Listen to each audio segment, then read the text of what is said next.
This transition isn't the end. It's the moment you become more of you. Those words from my guest and friend, Istra Bauza, perfectly capture the heart of today's conversation. But first, I want to welcome you back to another episode of the Wellness Inspired Podcast, a place where you can find inspiration, motivation, and empowerment in the pursuit of a wellness lifestyle. I'm your host, Sherry Davidson. I'm a wellness coach, acupuncturist, trail runner, and former interior designer in Houston, Texas. And I am deeply passionate about health and well-being. And as always, I'm here with my co-host, Finn. And if you're new to the podcast, Finn is my terrier mixed rescue dog, trail runner, and loyal companion. He is also a therapy dog and greeter at Element 5 Acupuncture and Wellness. And I am super excited about our conversation today because we're diving into a topic that we've covered here before on the podcast. And it is a topic that touches so many lives. It's midlife, menopause, and the changes that come with the stages of life. Istra has been on the podcast before, and I am super thrilled to have her back.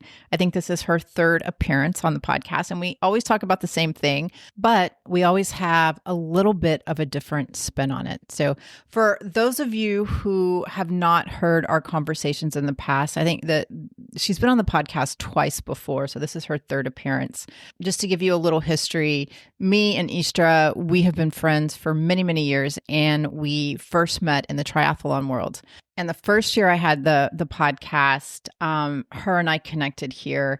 She was a triathlon coach. She was an Ironman triathlon coach. And then later she went back to school for counseling. So she came on the podcast last year. We talked a little bit about that then. And now this is her third appearance, and she is now a licensed professional counselor practicing here in Texas, in Houston, Texas. And I think she brings such a unique perspective because she combines the resilience of an athlete with the insight of a therapist. Together, we talk about the realities of perimenopause and menopause, the physical and the emotional challenges, the frustrations, and the unexpected shifts in identity. We'll also explore the opportunities, acceptance, curiosity, and the chance to live more authentically ever than before. So whether you're moving through this transition yourself or supporting somebody who is, this conversation offers both wisdom and encouragement. So settle in and join us for this candid and heartfelt exchange with Istra.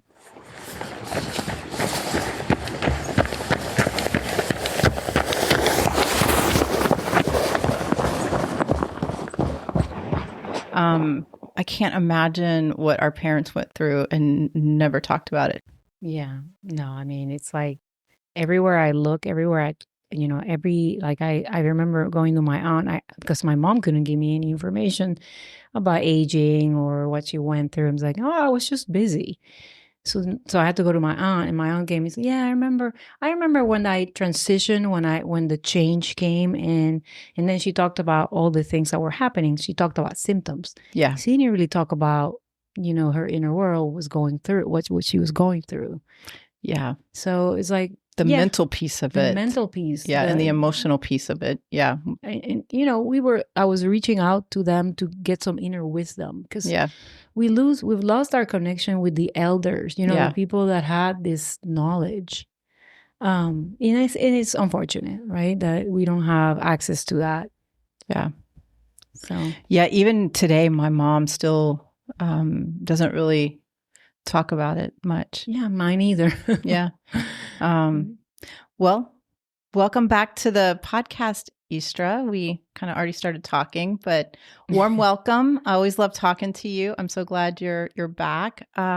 You are a triathlon coach. Mm-hmm. When we first did the podcast, you were going to school for counseling. Yes. The second time we did the podcast, you had just finished, but you weren't licensed yet. Yes. And now you are licensed and practicing. Correct. First of all, thank you for having me again. It's a pleasure to just share this space with you. Yes, and you're correct. I am now licensed and practicing in a small group, Center for Creative Resources. Where are they? They're on Bissonnette, like 5 minutes from here. We're right in front of the big building they're building on the Ashby high rise. Oh, really? Yes, across the street in a little house. I always thought that was empty. Well, there's a house there that is empty next to it. Okay, maybe that's the one I always see. Yeah, next to it, there's a there's a 2-story house that has an OB-GYN, a gynecologist on the bottom, and a massage therapist. So there's a group there of other services, but we're a small group. It's me, my supervisor, and 2 other therapists. And of course, there's other therapists all over Texas that are under the same group. But our group is small, and we have a very fulfilling practice. Yeah. Yeah. That's so nice. How did you find them? So I've been talking to, in school, I got introduced to a couple of people through networking, and we do interview several supervisors because we know we have to be supervised for 3,000 hours to get clinical experience, right?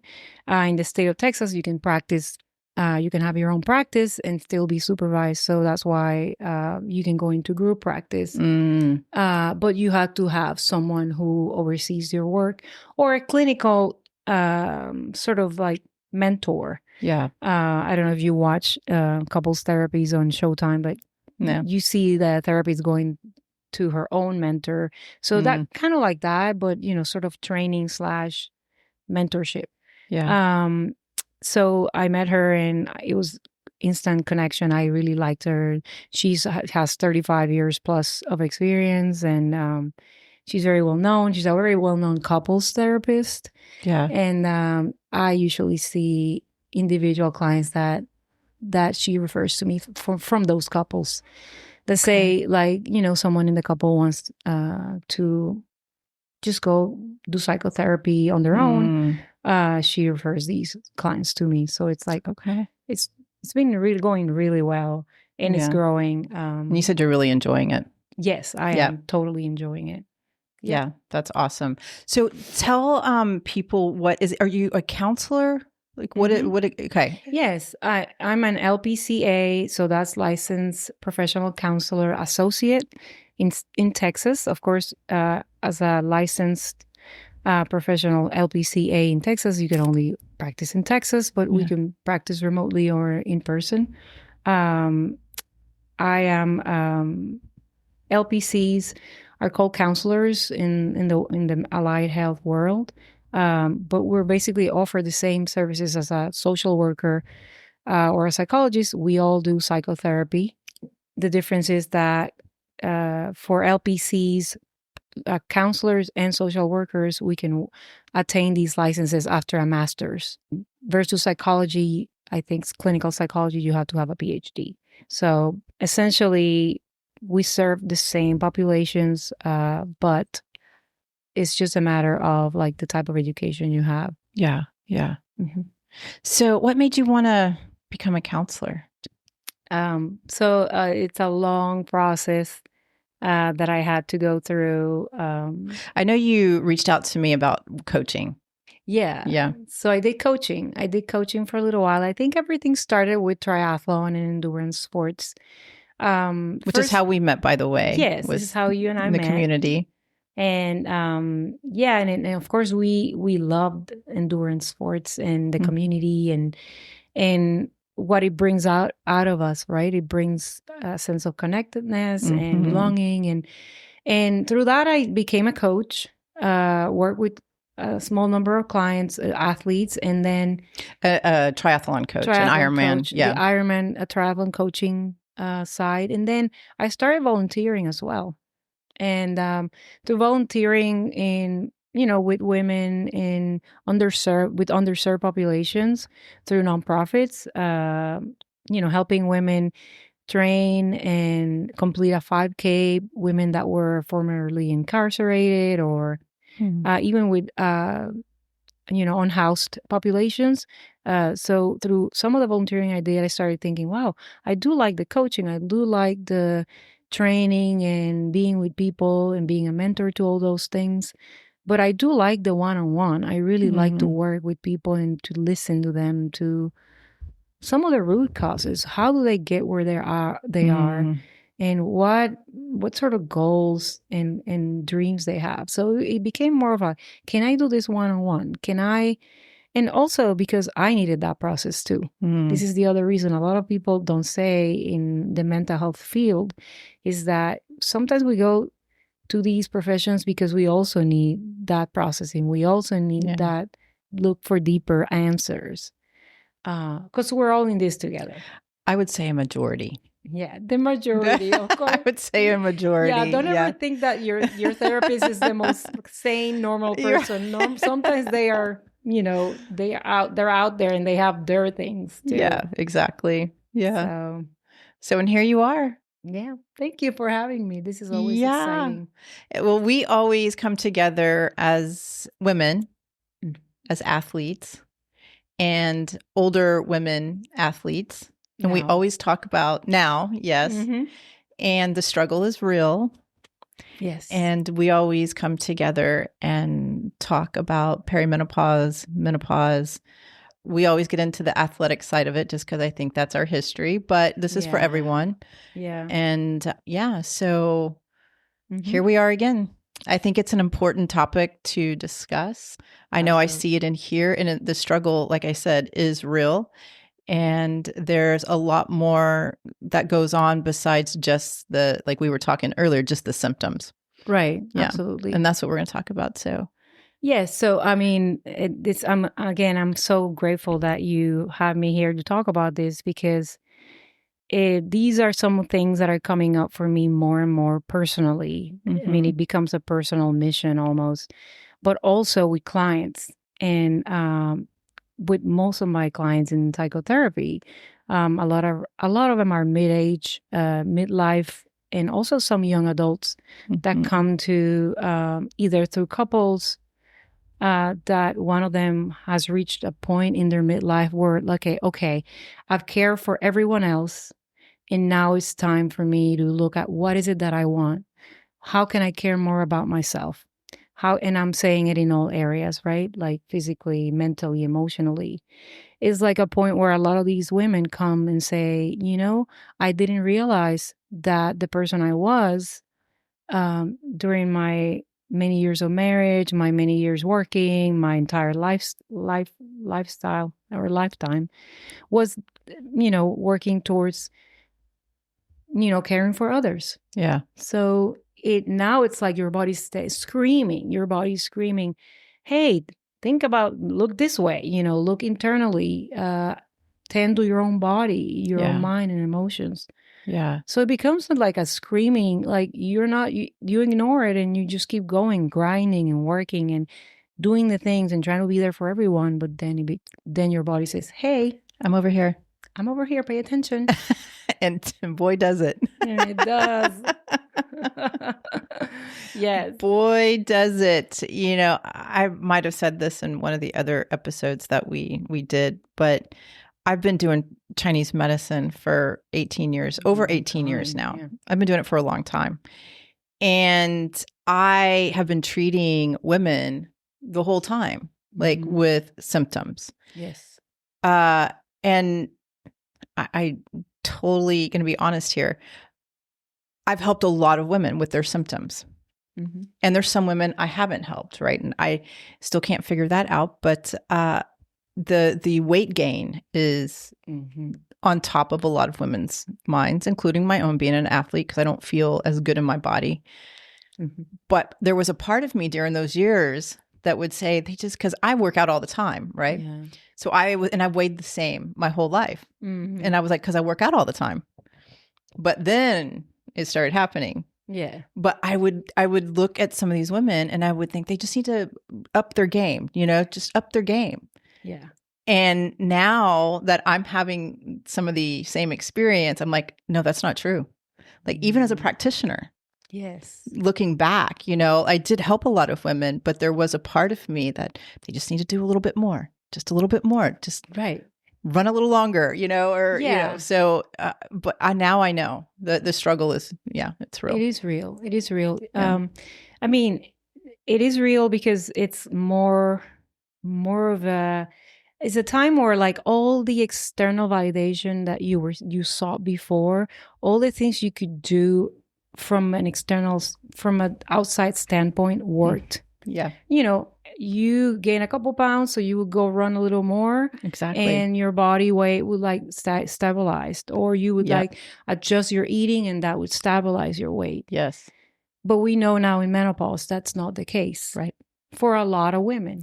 A lot. Yeah. And I have to say, I agree. A lot of women, come to therapy and the weight part always comes as a like that's that part of you that is resisting, in a way, resisting the change in your body, resisting the new you in that sense. Mm-hmm. I like that. New you. The new you. Yeah.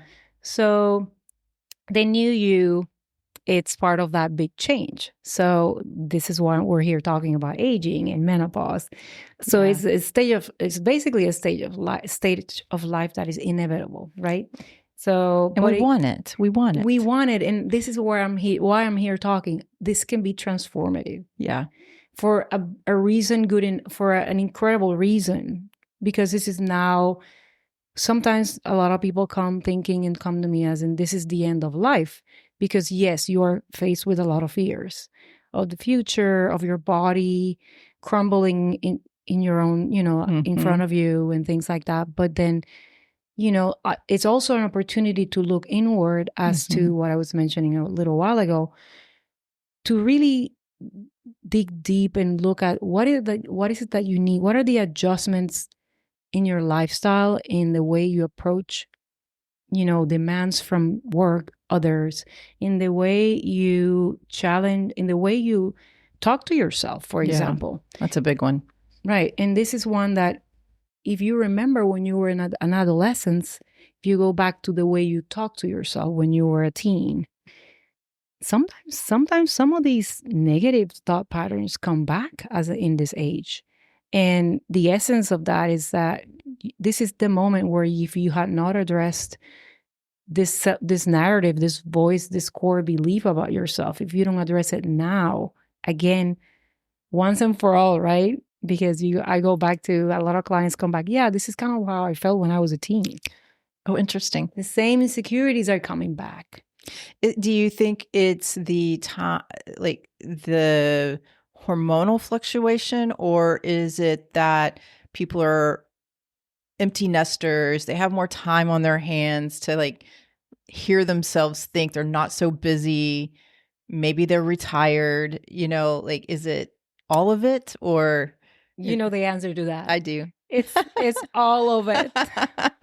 Oh my goodness, it's all of it. And I want to unpack a little bit of what all of it means, because we're talking about ultimately about an existential crisis. Yeah. As in, I'm looking at we're looking at aging and dying. Yeah. Right? So we're looking, oh my goodness, my body responded so quickly before. Now I had to plan things ahead of time, and I had to let go of things that I used to, throw myself at really quickly. I'm talking about adventures, for example, and sports. And you and I know that this stuff, we're constantly setting goals for endurance and sports and things that push your body really, really hard. But now it's different. Now it's you're having to pick. Yeah. And decide where to put your energy. So, it becomes almost that's one area, right? It's radical, because this is, we're doing all these things against what society's actually telling us to do, right? They have a little giant billboard saying, this is what you should do in menopause. So I go back to, it's all of it. It's the it's somewhat of an existential crisis for a lot of people, including men even. This is also affecting men as well. Yeah.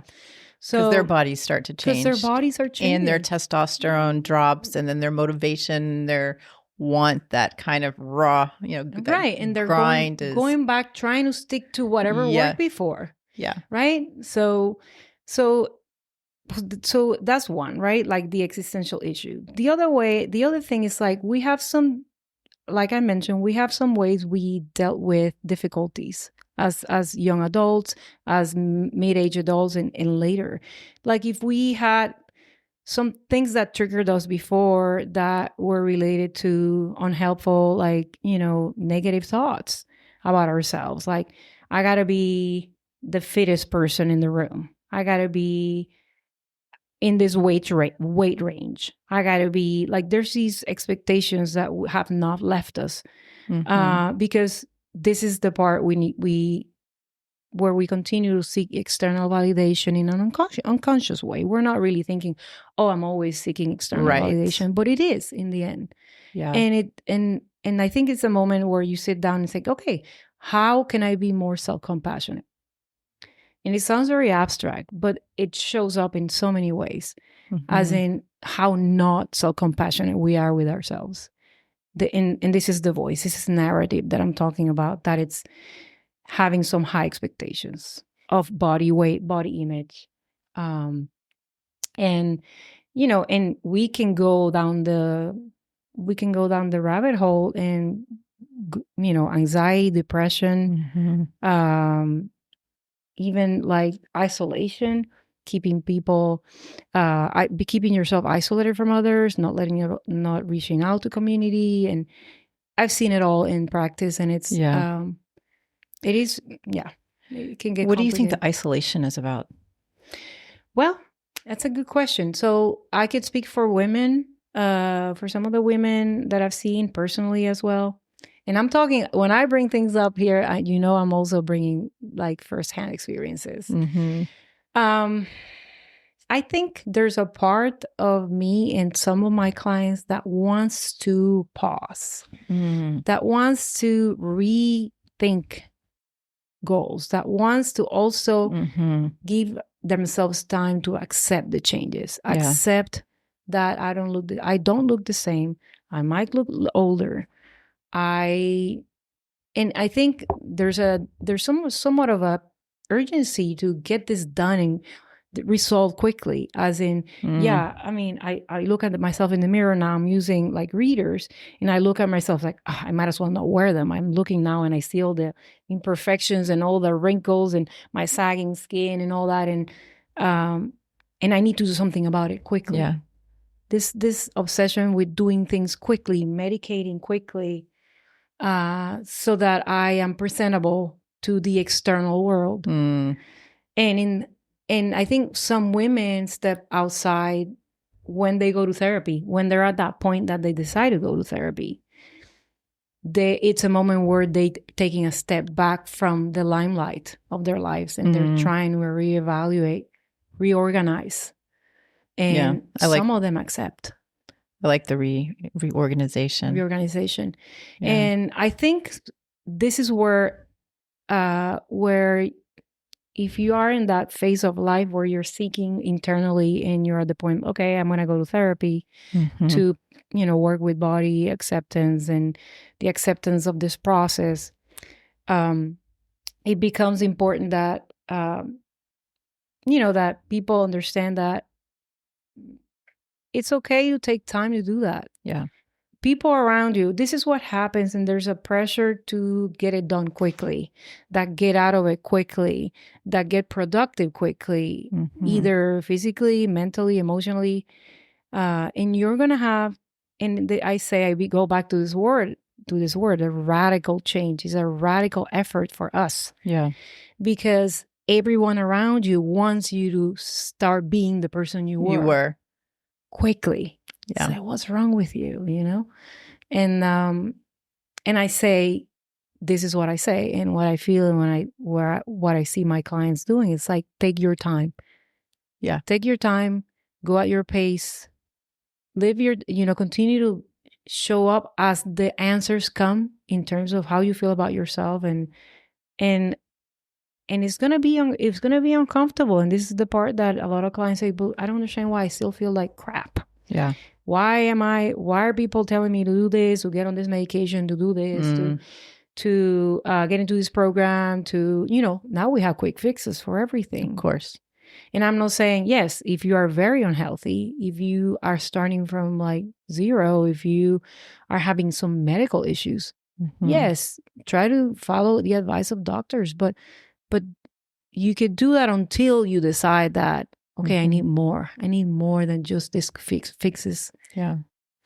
Well, usually the quick fixes lead to something else that you have to deal with. So it's better to get to the roots. Yes, get to the root. Get to the root and do whatever you need to do to come to that happy place and figure out what the next step is. And like you said, if you need to do something temporarily, that's okay. That's fine. But it's not the solution. Yeah. Right. And I think you and me know that if we, like I'm going to talk about, like, for example, HRT or MHT. I mean, they're important that women know that, yes, there's symptoms, they're real symptoms that are very disruptive. Yeah. In our case, I mean, we talked about before about sleep, for example. Sleep is huge, especially if you are a person that are hot an athlete. Hot flashes. When you're in the middle of like a meetings or or in a recording or a podcast. We were talking about how like hot we were like earlier, and brought my own fan. But yes, it is a tough one. It is a tough one. Yeah. And I say, like, if you have to seek that sort of relief, you know, I'm pro finding relief, but I think what I want to say is that it's always good to also look at lifestyle changes, deep roots. I am all about natural and lifestyle changes first. Right. And then if that is not doing anything, then I'm all for. Exactly. I am, but that's with anything. I think you should try anything natural and lifestyle first, no matter what you're talking about. But I do agree that they can be helpful. They can be very helpful for people, and you don't have to suffer. So exactly. So I have my sister always say, why suffer? Yeah. Right. But it's like you said, some people might start with the quick fix and then realize, oh my gosh. So I've had people that have lost a lot of weight, for example. And now they have the body image issues or body acceptance does not leave the person immediately. Yeah. So in those moments, okay, so maybe your body, maybe your emotions, your sensations, these things that you don't know where they come from, or perhaps are telling you something. Yeah. It's time to go back, right? It's time to go back and see where they're coming from. Yeah. It's not so, yes, I care about the image, obviously, but for me, it's the functionality of my body. It's the, drop in estrogen, which causes some systemic inflammation. And it's the plantar fasciitis. It's the tendonitis in my knees and my elbows. It's the inflammation in my SI joint. Like those are the things that bother me more, is because maybe I don't need to do endurance stuff anymore. Maybe, last year I started training for the 100-miler, and that's when this plantar fasciitis popped up. And part of the reason it popped up, I think, was because I was wearing a weighted vest. So it's the weight, right? Like, because I put on a couple of pounds. I had a weighted vest, and I think it set the plantar off. So I couldn't do my race. I did go, and I did 25 miles in the desert at night, which was super cool. Wow. But, I've been struggling with it ever since. And then it's like, well, and I love Dr. Stacy Sims. Yeah. And she's like, well, running like we run doesn't do anything for us. Right. So she's a big on high intensity sprint training. Yes. And lift heavy. And lift heavy. How do you lift heavy when it affects all your tendons and your, so it's super frustrating because you're like, what do I do? Right. Because I want to do all those things. That's where I get more frustrated. And so if I say I want to lose a couple of pounds, it's because of that more than it is because of how I look. Right. Yeah. So for me, that's right. Yeah. So I this is a very relevant situation and issue with us with women in midlife. I mean, some people come with issues with self-image from childhood, right? From teen years, and especially in disorder eating and and looking, the thinnest or looking a certain way, or looking fit, like obsessions with looking extremely fit. So there's the extremes. But what you're saying is something very relevant in midlife, which is it's like system overload. Parts are coming off, basically. Yeah. Like one by one, right? And we're thinking, where is this going to lead us, right?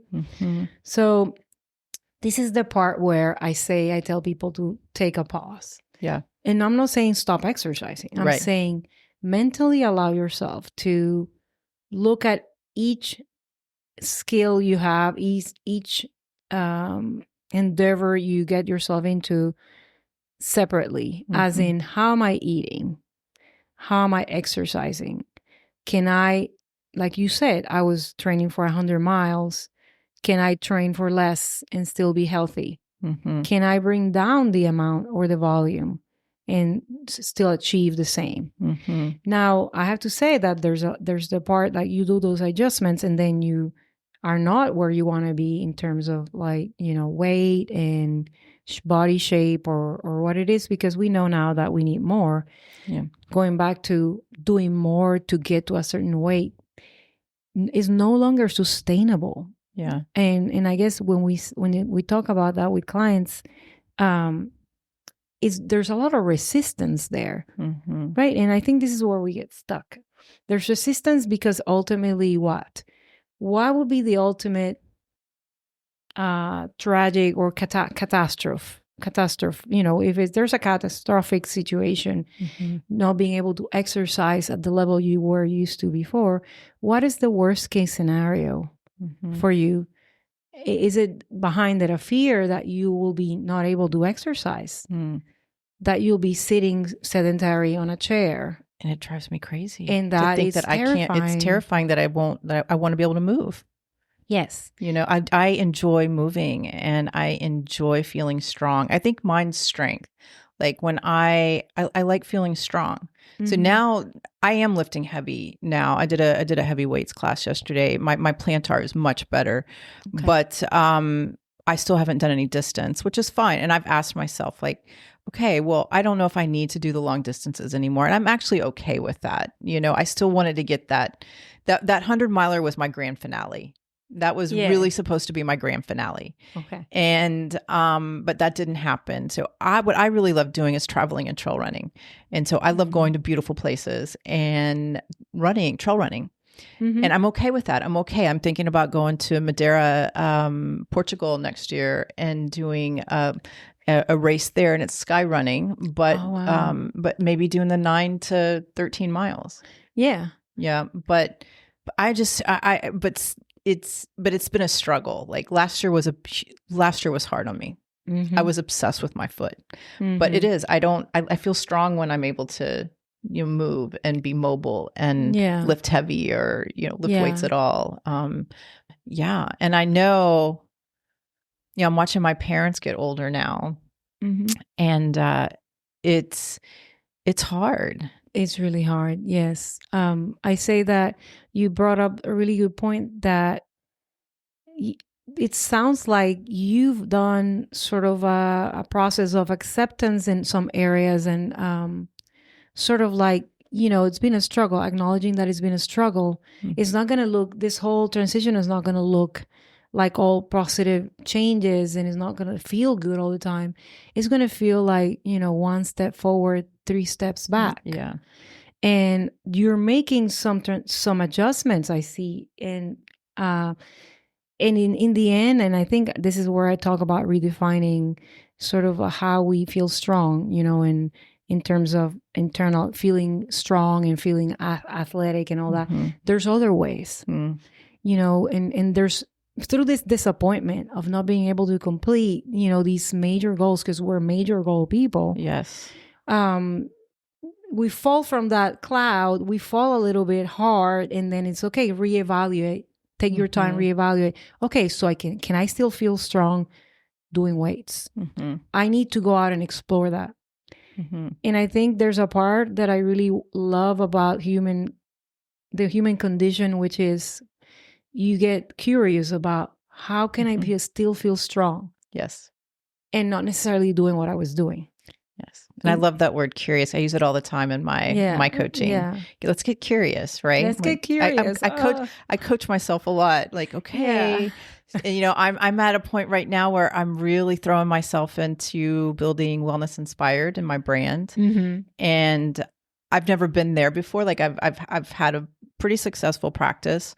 Yeah. But now I'm really throwing myself in there because I think it's fun, and I'm not doing the long hours anymore. I'm not running 20 miles on Saturday, 20 miles on Sunday. Yes. And so I have time, and so I have found some relief in that. Yeah. So see, it's like this was a whole exploration for you. Mm-hmm. That was like, it's been, the cross you're carrying, or it's been, in this transition, but it's teaching you a lot about yourself. Yeah. You can still feel strong. Even if it's just like some people, I have someone who just now realizes that gardening, it's how she feels strong. Yeah. She's like, and she's sore after, going down, picking up grass and squatting. It's like, I'm getting my sweat, my sweating in Houston. Oh my God. It's like, that's a whole workout here. Yeah. Gardening in Houston is a whole different level of thing. Because I've done some gardening, it's just not fun. Not necessarily. It's not for the weak. Not for the weak. So yeah. So it's. I think it's a little bit of like going back to the question. It's all of it. Like it's a little bit of acceptance. Yeah, I think it's a lot of acceptance. Mm-hmm. Yeah, and it's a lot of it trying different things. Mm-hmm. You went for the 100 miles. You couldn't do it. Then now, okay, so go back to the drawing board.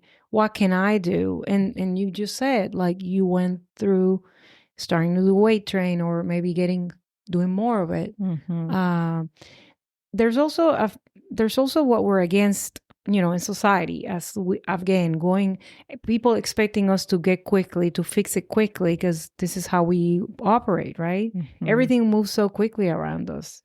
Oh, you have plantars, just go to the physical therapist or the or the doctor, and then take this medication and get a shot.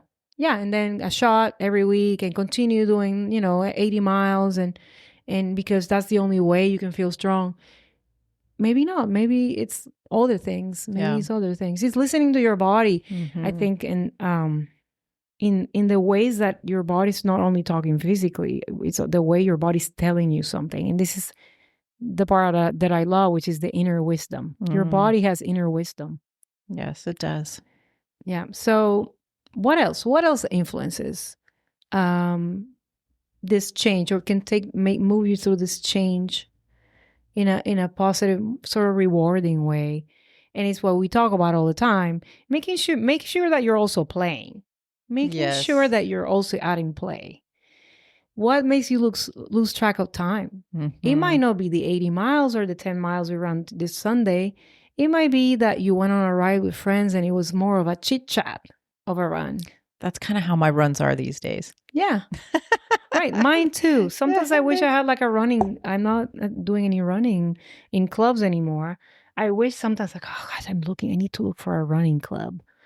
Just to chat the whole way. Just to chat, yeah.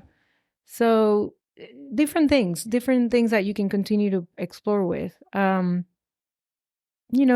else? The changes, the physical changes, it's part of that acceptance as well. Yeah. Like, my body, getting big, wide around the midsection is a big one with some of the people that I talk to, and myself as well. Looking at yourself in the mirror and accepting how you look, it's a long-term process. Yeah. It is a long-term process. And even people that go on GLP-1 medications that lose weight, even looking at themselves in the mirror in a new body, they have a hard time. They still have a hard time. I bet because they lose the weight so quickly. Yes. So it is a long-term process. Mm-hmm. And I encourage anyone who's has had some drastic changes in body image to seek support for the communities. I'm sure there's tons of communities out there for people that are struggling with body image despite, losing weight and things like that. But communities, therapy if you must, coaching, it's not only physical. And again, it's looking into how do you internally validate yourself? Yeah. I have many ideas on how you can start working on internal validation, Let's hear them. I think going through this change, mindset is top priority. Like mindset, yeah. How you're talking about things, how you're talking to yourself, how you're caring for yourself. It's all mindset. So yeah, let's hear it. Yeah. So this is some of the stuff I talk to in sessions with some men and women that come and, who want to work on things that they're typically there for something major happen, right? Almost everyone that comes is because they have some major, and here's the truth, major relationship issues. Yeah. This is where the hit, everything comes crashing down. Everything's great. I have everything under control. And then I have an issue with someone. There's some major struggle with someone else. So how do we internally validate, to make our lives, I guess, find more sort of like contentment? Let's just say contentment. I'm not going to talk about happiness or finding the ultimate state, of life. I'm talking about contentment in this transition. And I think some of the things we could do is, instead of fixating on perceived flaws, as in I'm looking myself in the mirror and I see wrinkles and I see gray hair and I see a little bit of a belly or anything like that, or I look less fit, which is more relevant to us. Like I look less fit. Yeah. I always tell myself, I try to think about my inner qualities. I try to think about, what is it that I originally loved about myself that wasn't body related. And then I'm starting to think, I started thinking about my personality, the things that I used to be artistic and, the ability to master a skill.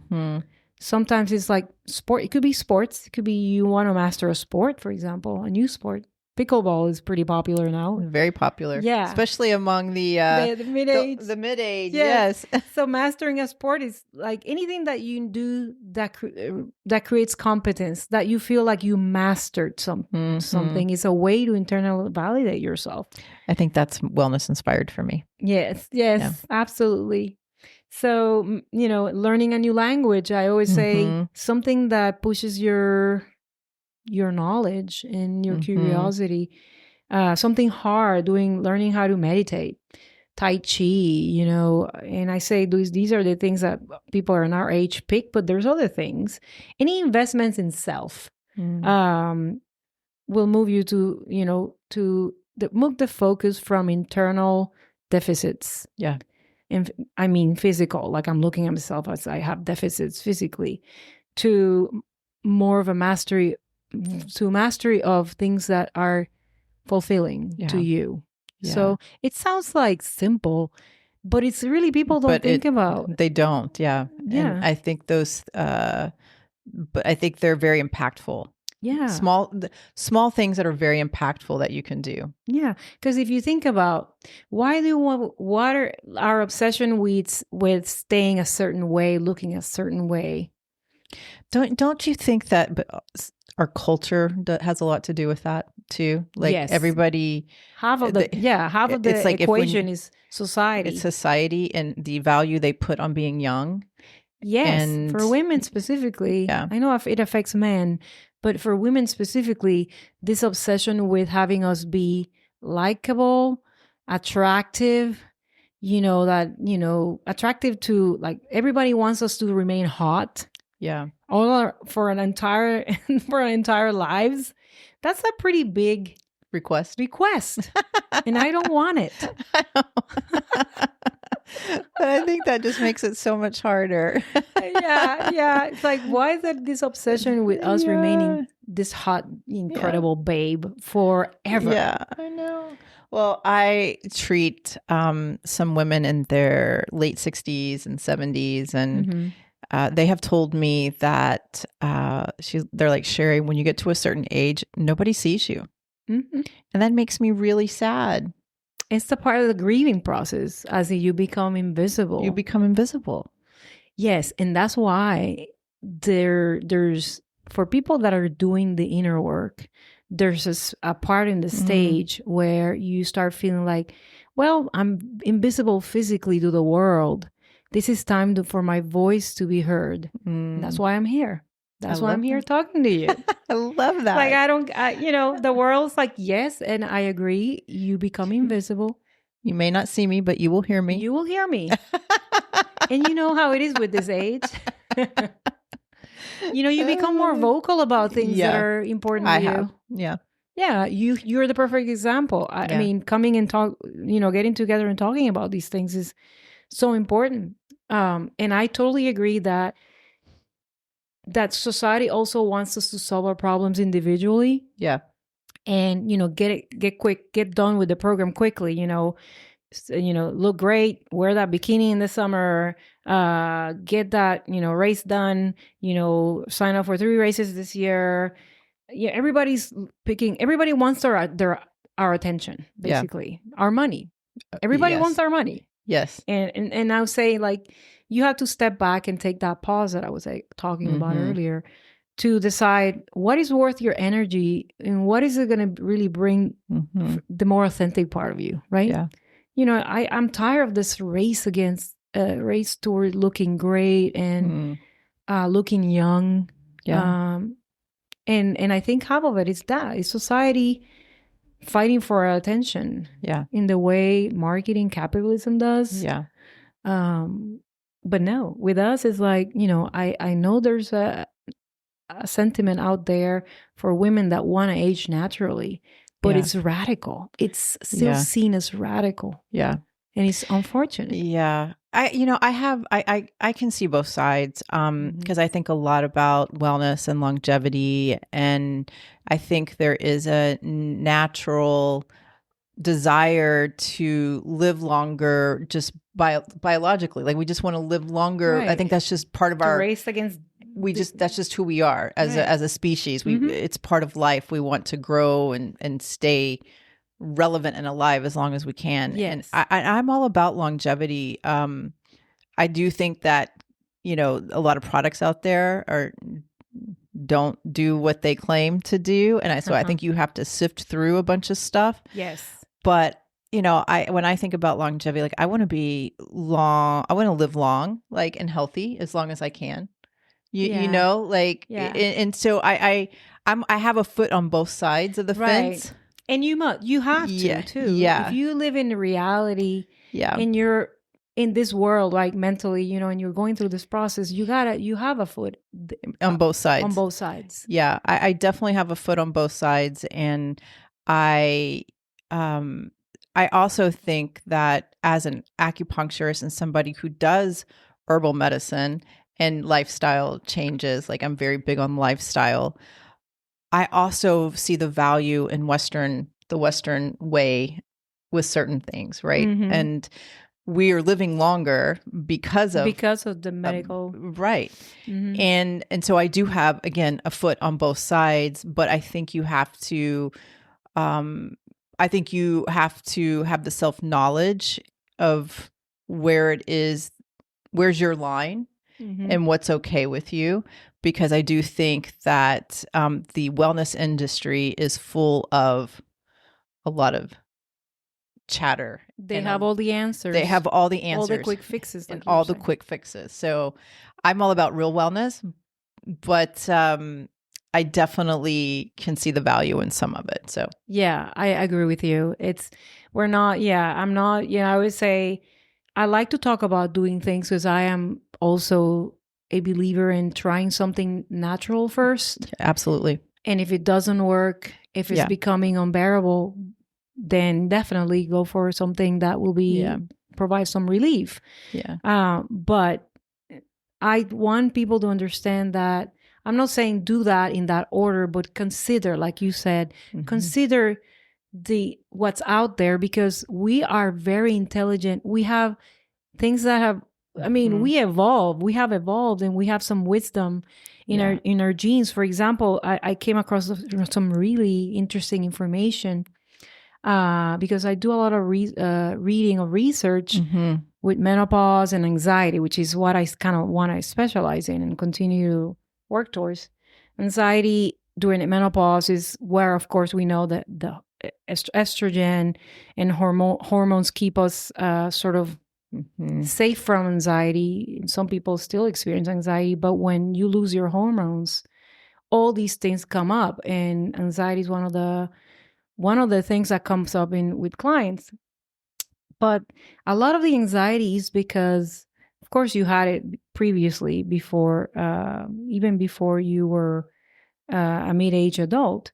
But there's some things that I came across reading about anxiety, and I was thinking, now the anxieties are new. Like we were talking about, thinking about aging, my immune system, my ability to repair muscle,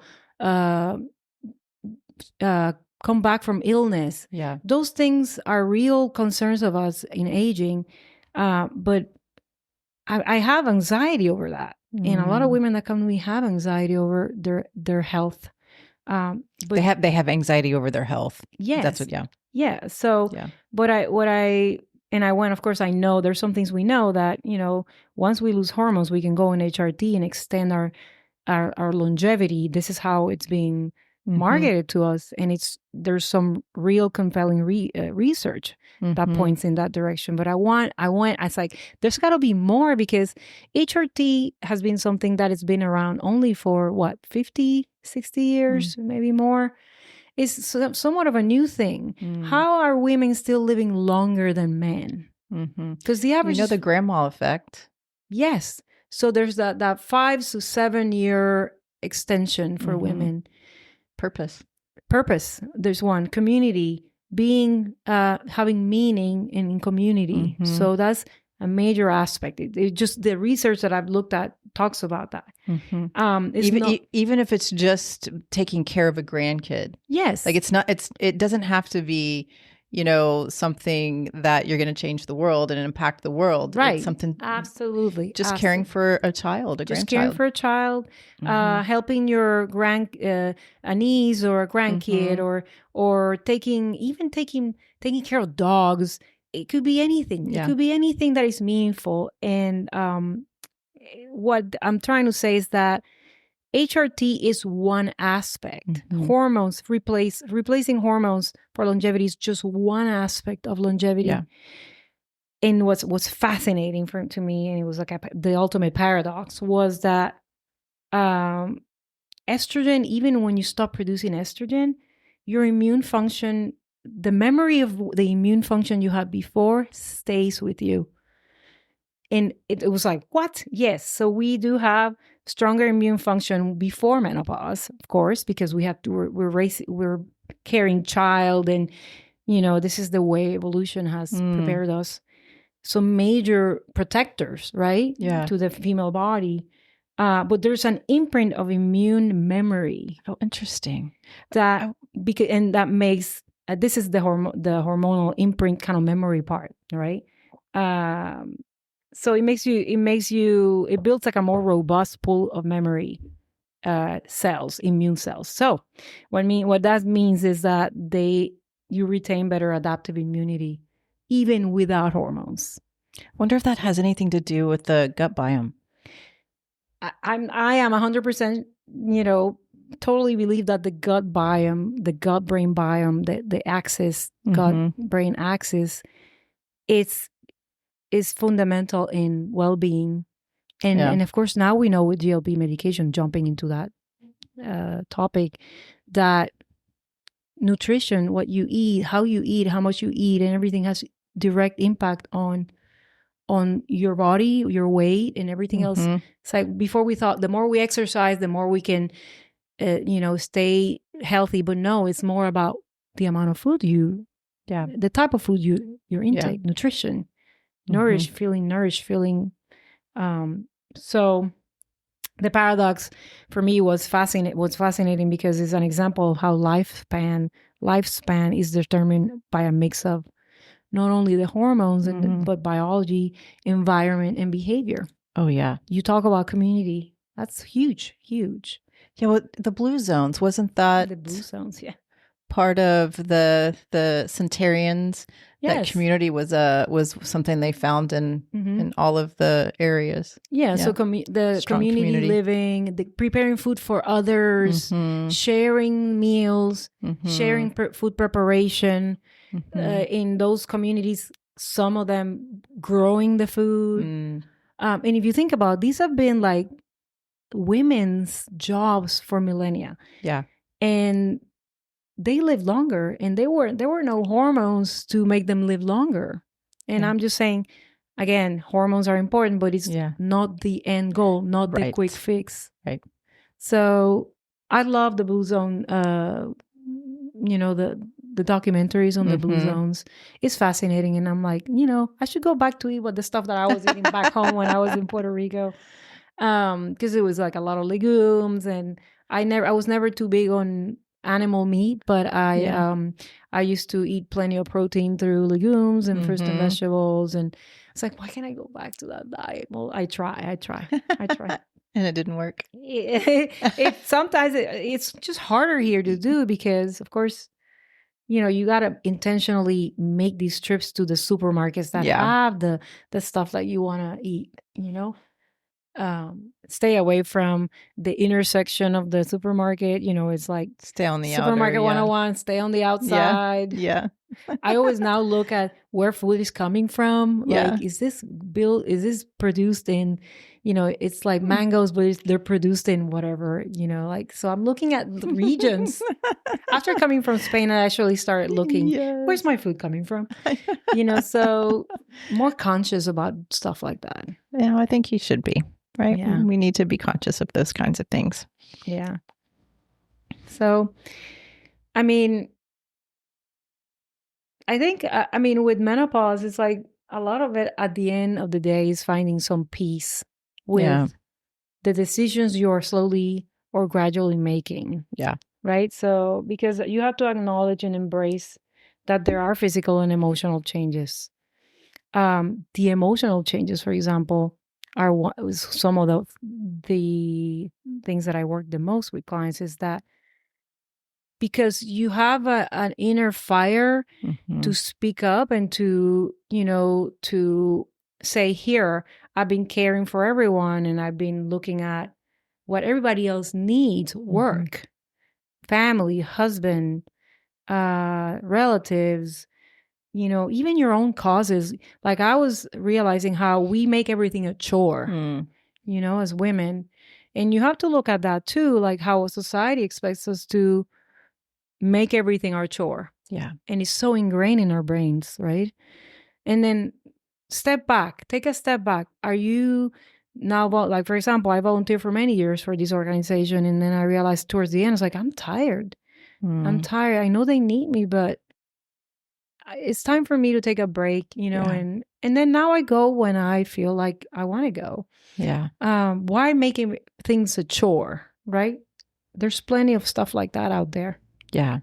So, shifting that perspective, shifting the sort of like really learn to step back, take a pause and rest. Yeah. To see what is it that you really need, because we have wisdom that comes from our grandparents or from ancestors from thousands of years back. Yeah. We're not going to throw that in the trash because somebody's telling me that, that just get this product and you'll be happy and young. This is vibrant. This is the solution to all your problems. This one product. Yeah. So it becomes a process of reevaluating my relationship with my body and find peace with the aging process. There's a lot of acceptance there, right? Yeah, that's what I'm hearing. Like, that's the number one thing, acceptance. And the other thing I'm hearing is take the time and do the inner work. Do the inner work. Yeah. And also understand that it's radical in the sense that we are not being told to do these things. Right. We hear from everyone that they have their solution. The solution is internal. Yeah, I agree with that 100%. 100%. Yeah, I think the internal work is super important. And I have started, it's been about a year now that I have started meditating more. I've kind of become, I've kind of found my spiritual part of me. I lost it for a little while. I used to be super spiritual when I lived in Austin. Mm-hmm. And when I came back to Houston, it was just a different mindset here. And I started my clinic and I was trying to grow it. And, I'm close to the med center. So this clinic is not, well, Houston, I should say, is not as open to spirituality as Austin was. When I went to school, like we were all that way. We were all that way in Austin. But that's not accepted here very much. And so I think I kind of pushed it to the side. But last year, I think my mom went through some health issues and I was like, something's got to change. Like, I don't know what's going on here. But something has to change. And so I've always been into mindful meditation, but I've been kind of exploring a lot deeper in the past year. So trying to do that work, and probably because I'm in that change as well.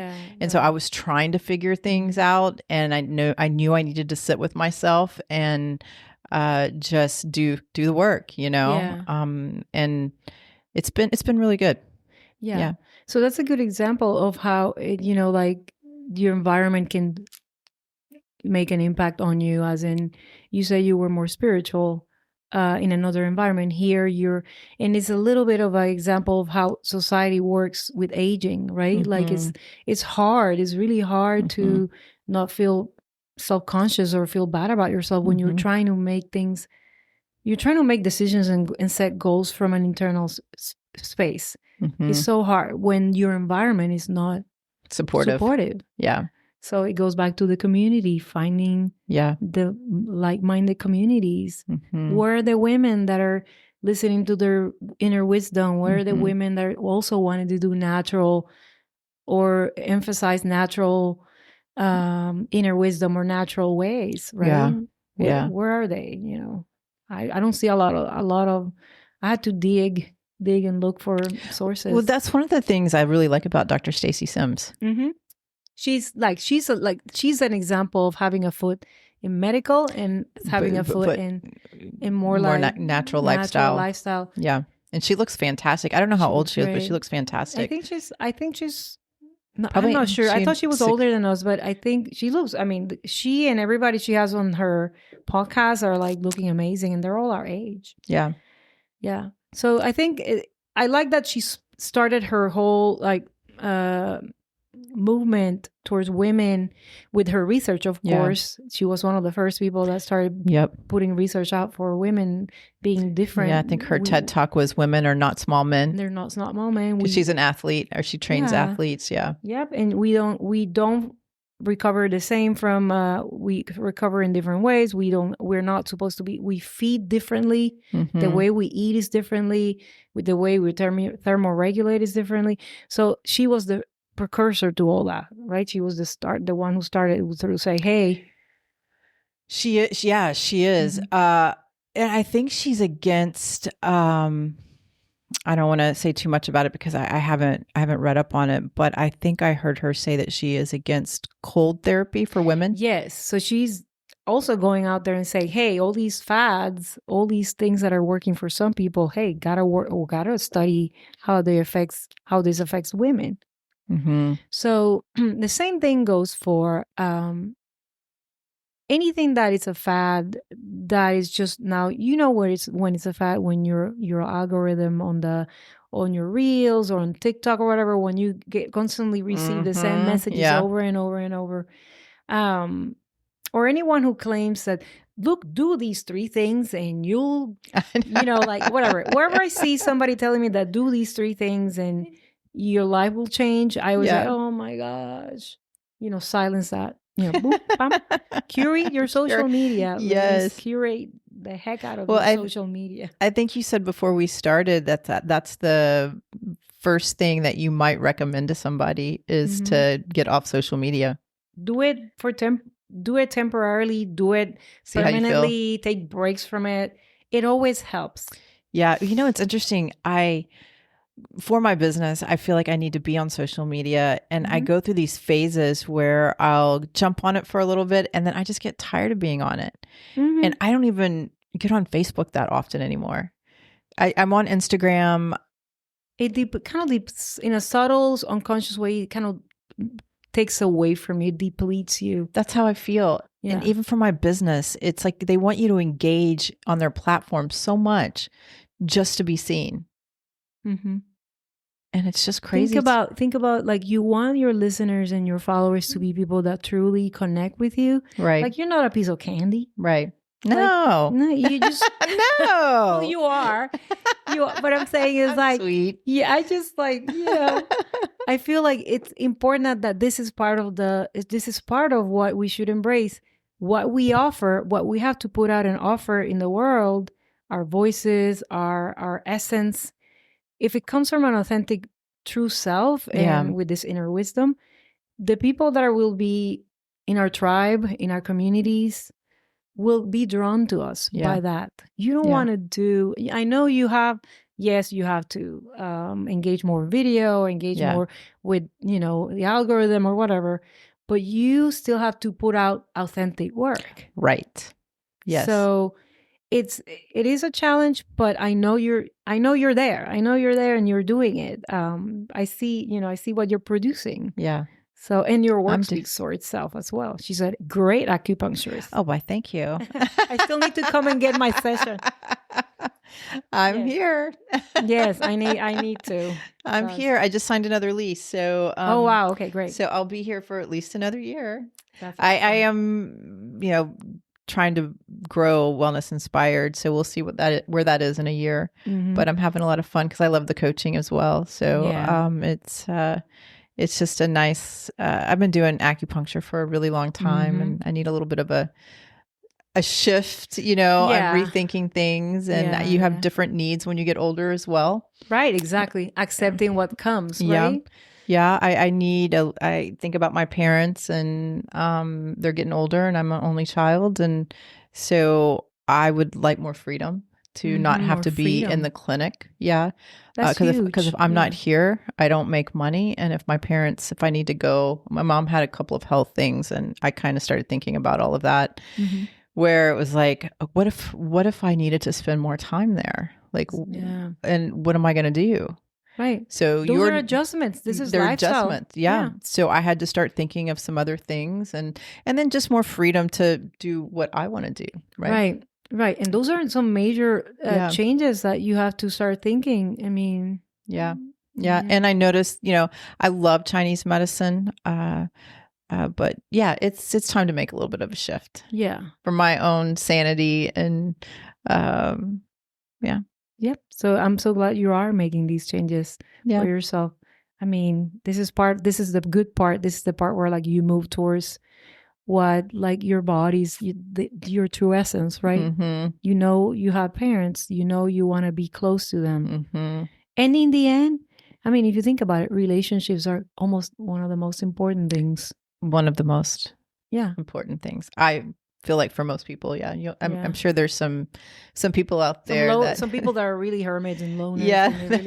And you can heal in isolation, but I think the ultimate healing and finding your way and your truth is through relationships as well. Yeah, 100%. I agree with that.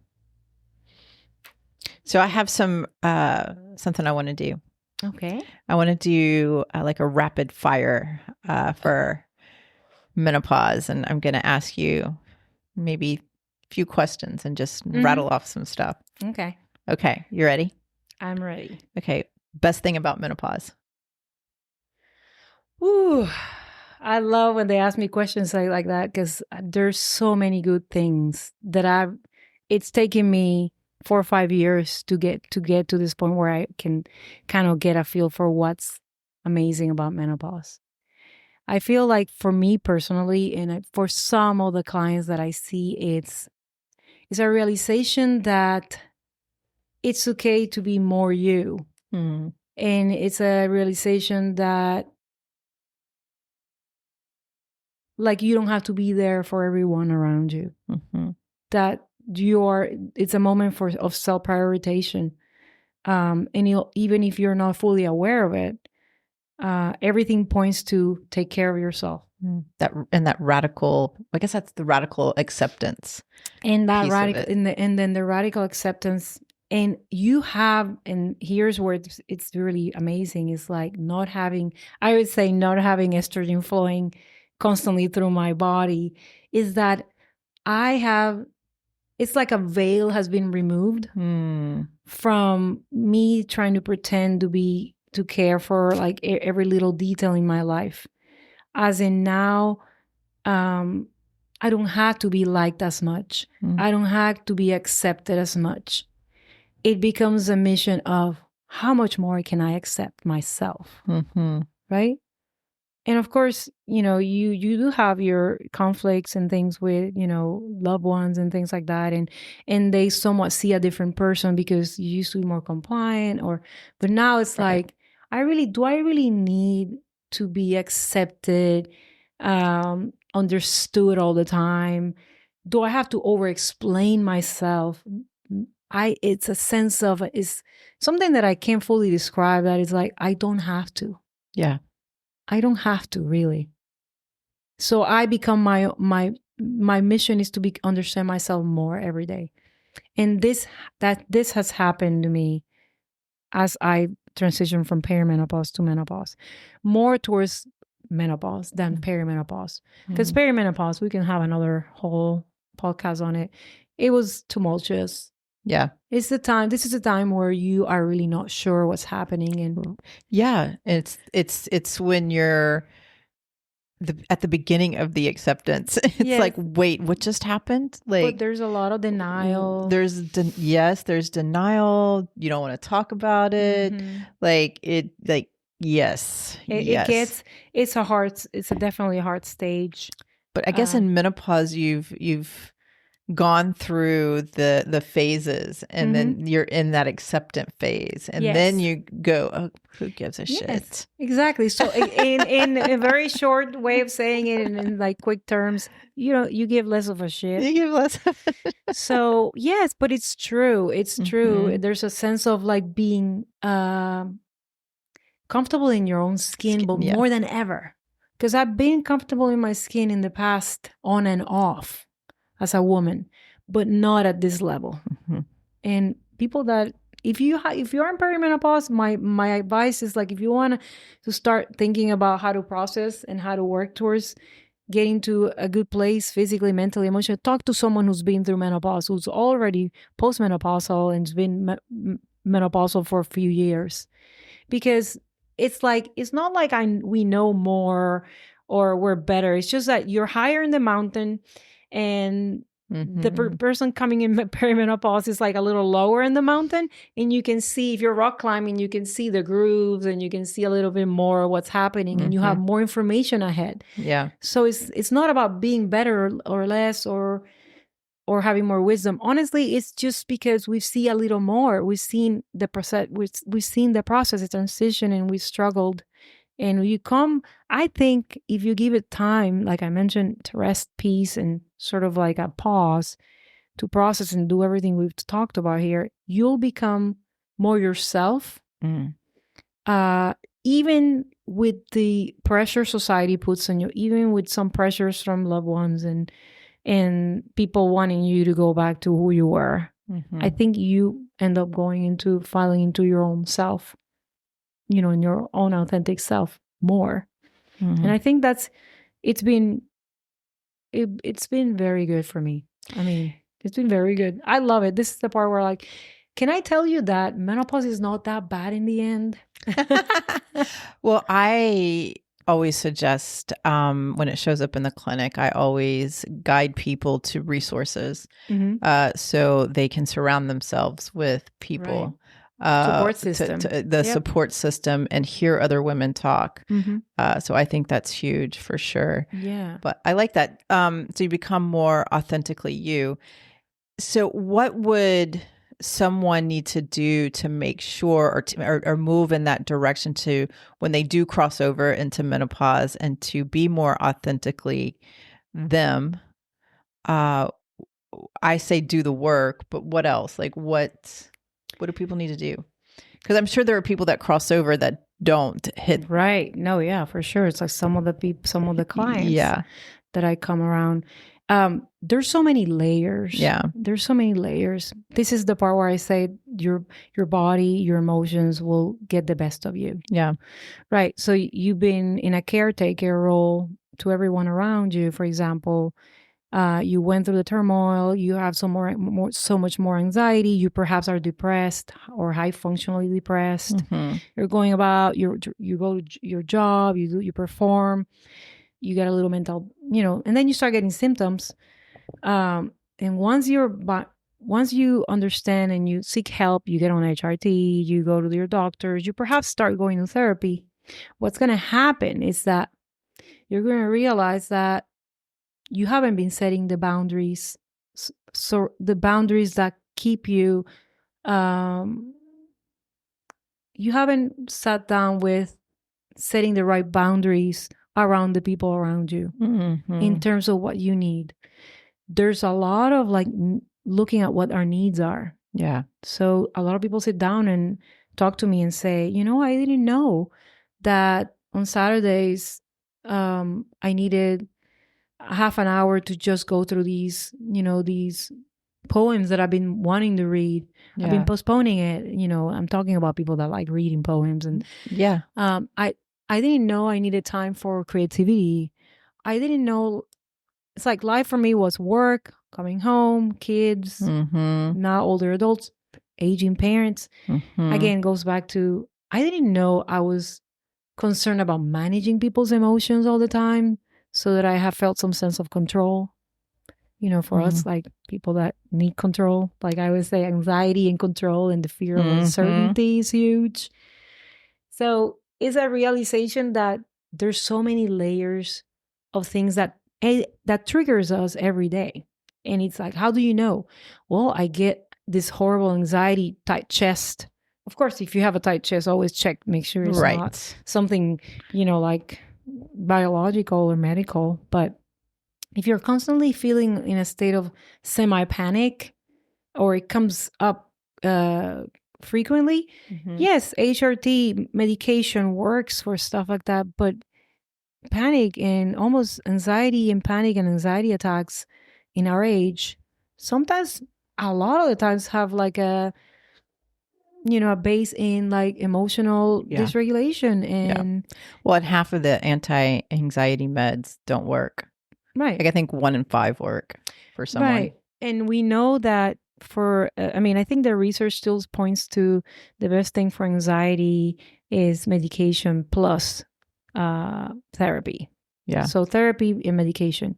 But you and I know that there's more stuff. We know we're more holistic in our thinking. We know that you got to be exercising.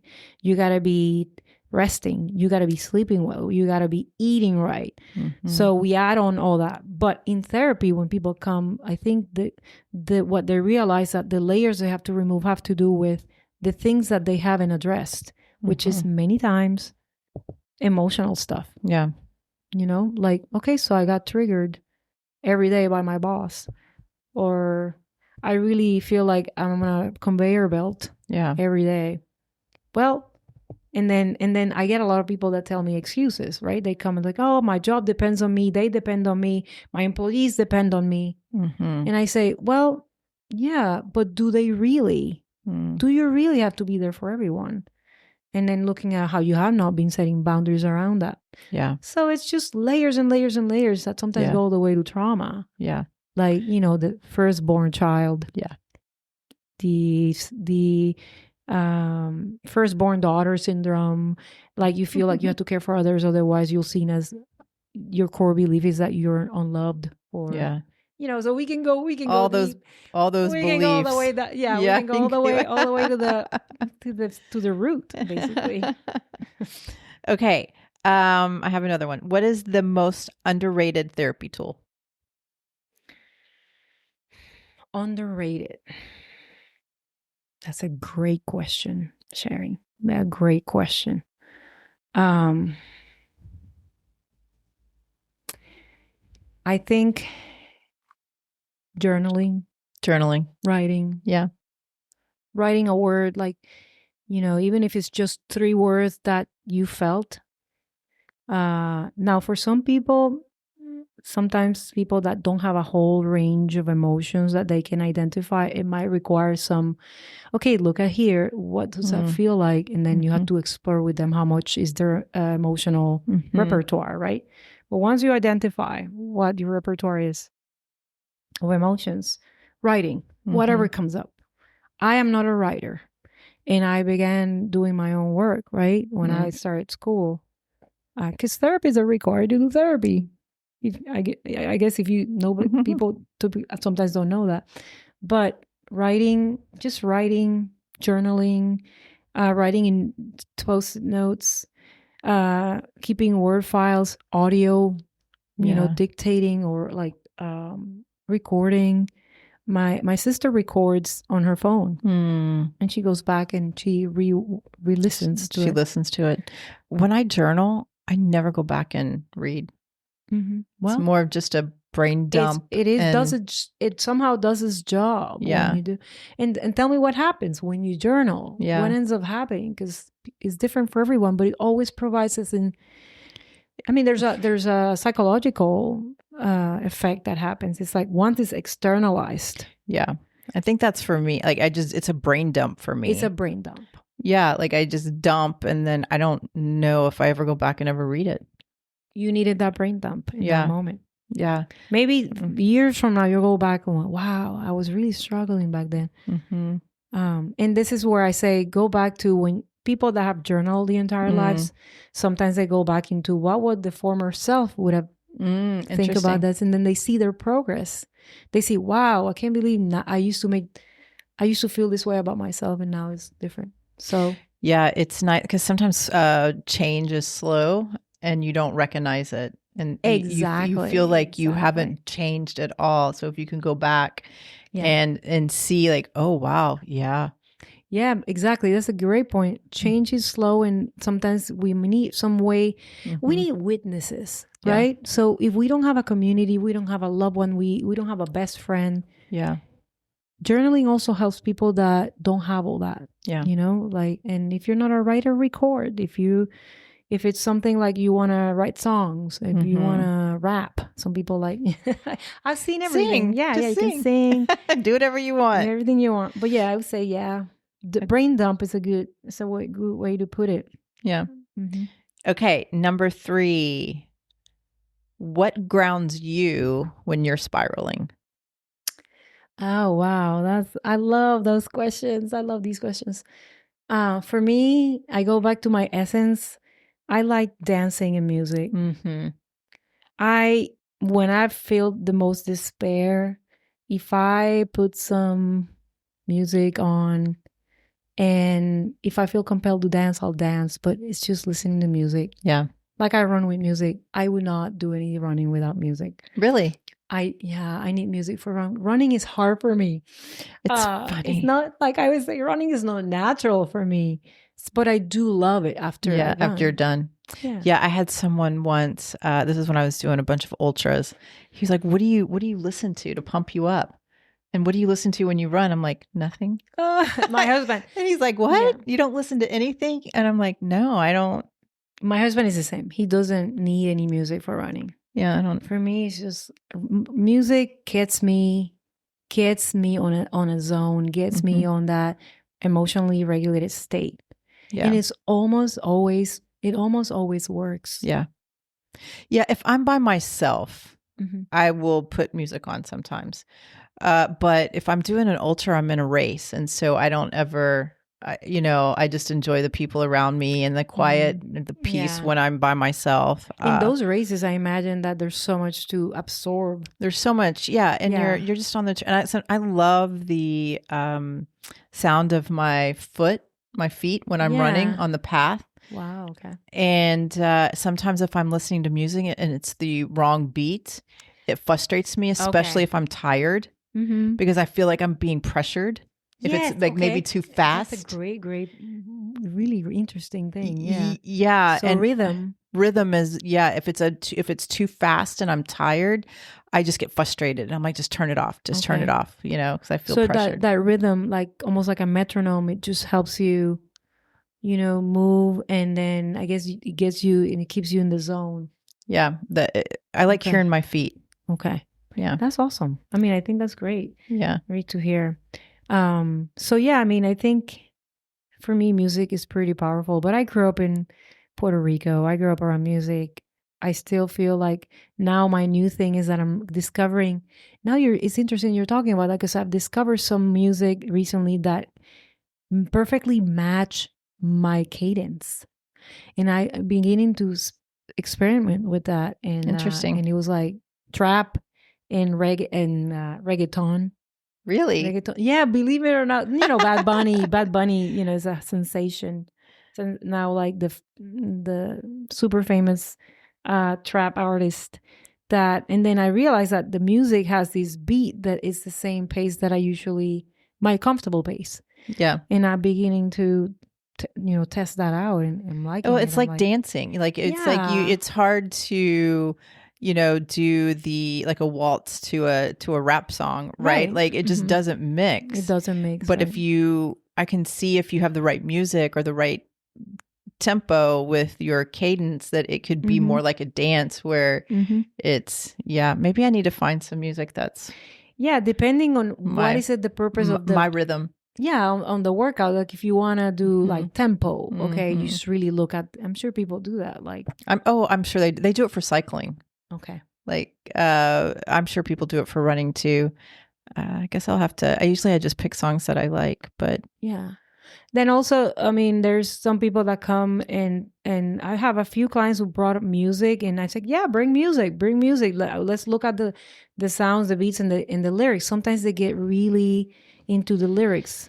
Usually people that are don't have a lot of, I'm not gonna generalize, but there's been cases where I've had a client that does not have a lot of insight into their own difficulties, but they do bring, for example, a piece of music, and we talk about it, and it's like poems, and we talk about what the meaning of the lyrics to them. Interesting. And that gets them into this sort of emotional state that is not necessarily knowing that, like, we know, the stuff like, my triggers, my core beliefs, and my trauma and my attachment issues. So not everybody comes knowing all these things. Yeah. And I don't expect anyone to know these things. Yeah. But I work with anything that people bring. That's why I love doing this, because you really try to match energy. Yeah. Match what they're going to bring. What you're the expert in your life. Yeah. You know the tools you've used in the past. You just asked me that, what helps me ground. Is music for me something else for you? Yes. Or it could be rhythm. It could be anything else. So, yeah. Yeah.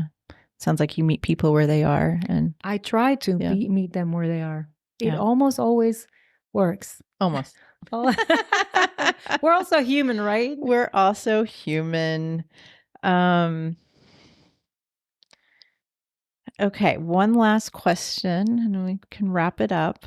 Something you used to believe about wellness but no longer do. Yes.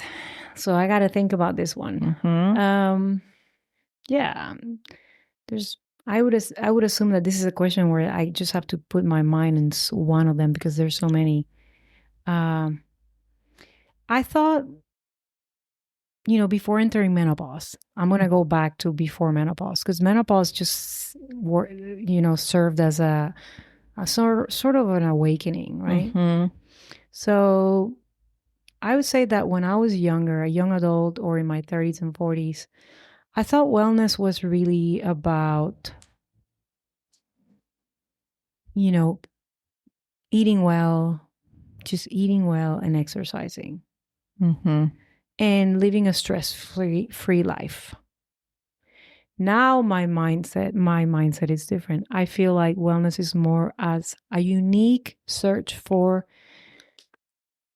internal peace.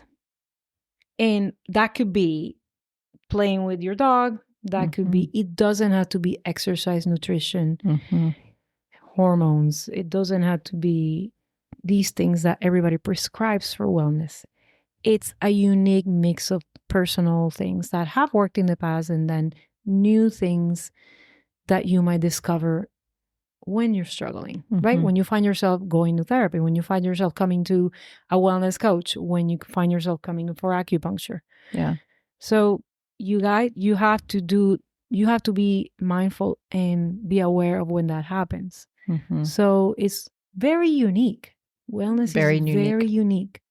Yeah. I've heard all kinds of crazy, wow, so you do that for wellness. Wow. It's very unique. And part of Wellness Inspired, I'm developing a method, a structure for people to use.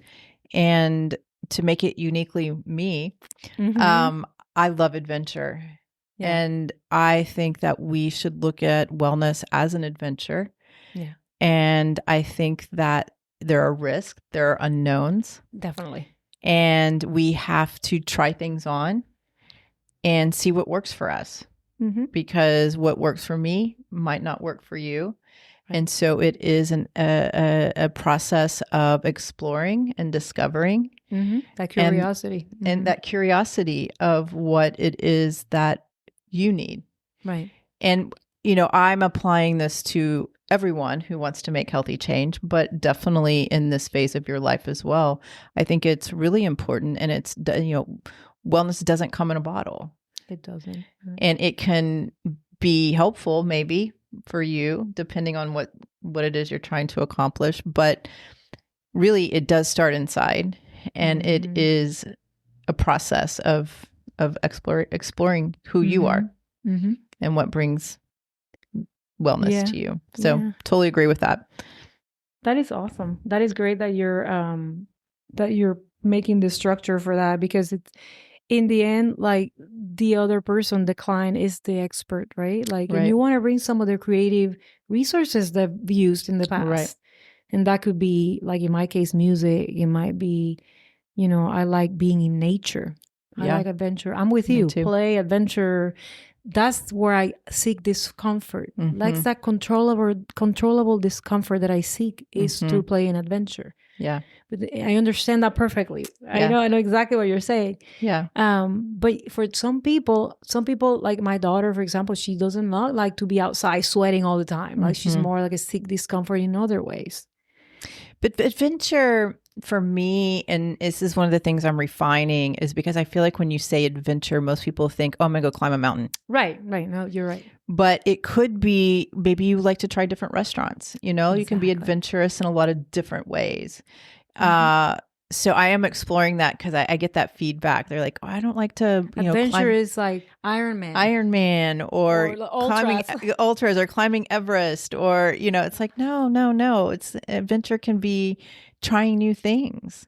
It's leaving that comfort zone, right? Leaving that comfort zone, and some people is very subtle. Yeah, and other people, like your husband, like my husband is like he's in Mongolia hiking mountains. Yeah, like his amygdala doesn't work. Where the anxiety center, that he is non-functional. So no, but there's the extreme. So for sure, of course, yeah. But it's good to make that point that. Adventure, it could be small doses, small steps of leaving a comfort zone. It could be local here, going to restaurants. Right. Yeah, it is. It's leaving that comfort zone, trying something new, exploring, discovering, and I think adventure, there's an excitement that comes along with that, because in wellness, I think see it as a checklist. And a chore. Making things a chore, right? Yeah, that we have to do, and that it becomes a job. And who wants to do that? Not at this age. Right. But if you look at it as an adventure, like maybe there's a little bit more excitement that goes behind that, right? And then also you might take some wrong turns. Right. And that's okay too. Like okay. you don't have to like put it all down. It's that all or nothing mentality. Like, well, if that didn't work, I might as well just throw my hands up, Right. So yeah, I mean, I guess it's like giving yourself the sort of like be flexible with yourself. Be flexible. It's like psychological flexibility. Yep. Keep yourself open. So that's the whole definition. I think that goes with the definition of adventure, which is it can work out. It might not work out. Yep. So, and that's okay. that's okay. There's something to be learned in all of it. Mm-hmm. Yeah. Yeah. So I love that. Well, let's just wrap it up with one more question. Shoot. What's one message you want women in midlife to walk away with?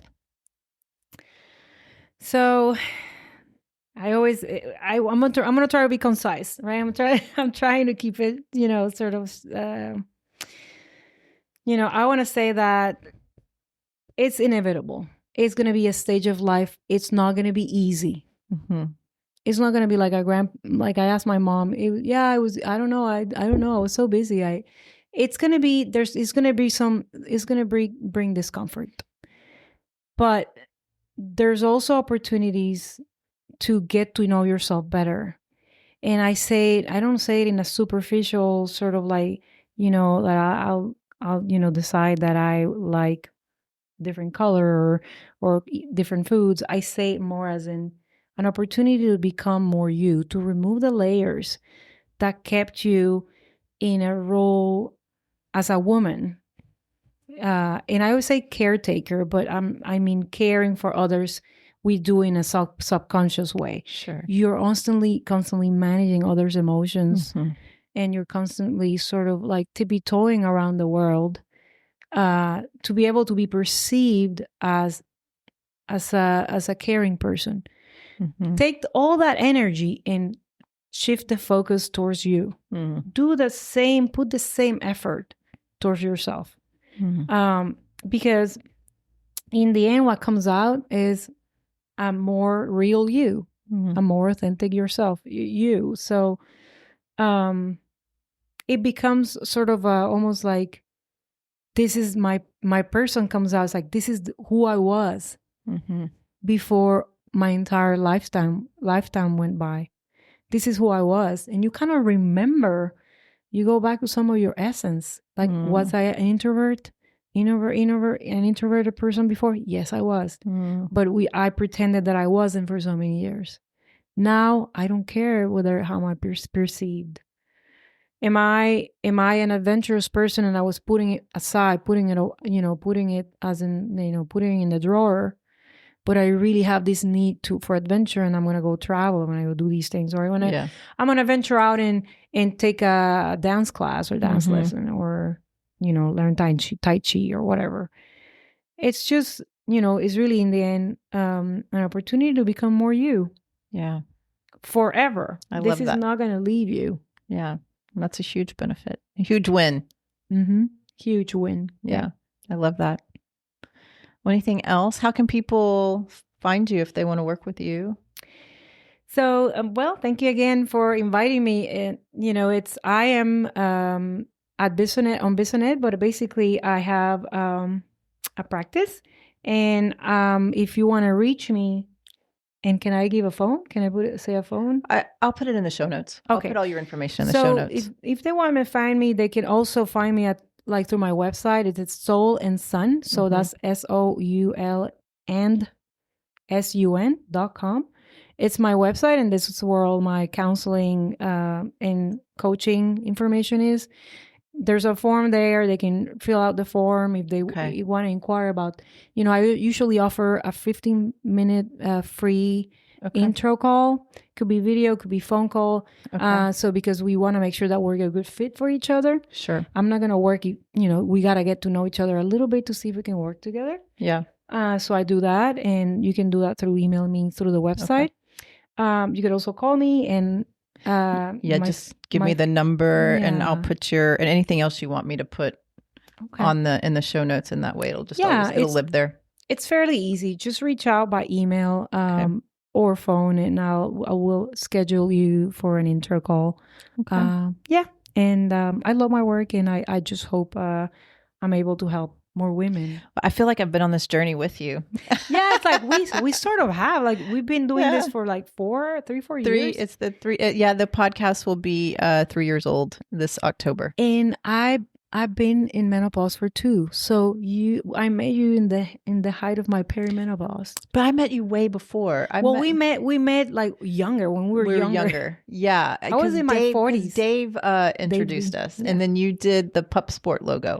I did. I've done work for you, like that stuff. You're the only one of the only clients I still work for. It's like I used to be a graphic designer. I was going to reach out to you because I need to change my flyer that you did. Okay. Okay, so I almost gave up on my membership to Adobe products. So you gotta reach out quickly. So no, but yeah, I used to be a graphic designer. So I still do minimal work, but it's for people like you, people that I still like their brands, and friends that reciprocate, and my support system sort of speak kind of. So yeah, reach out if you need to. Okay, I'll do that. Well, thank you again. I always love talking to you. Same here. And you'll have to come back. I would love to with another. It looks like we're doing it once a year. So once a year, yes, yes, I would love to come back. So yeah, all right. Well, thanks everyone. Thanks.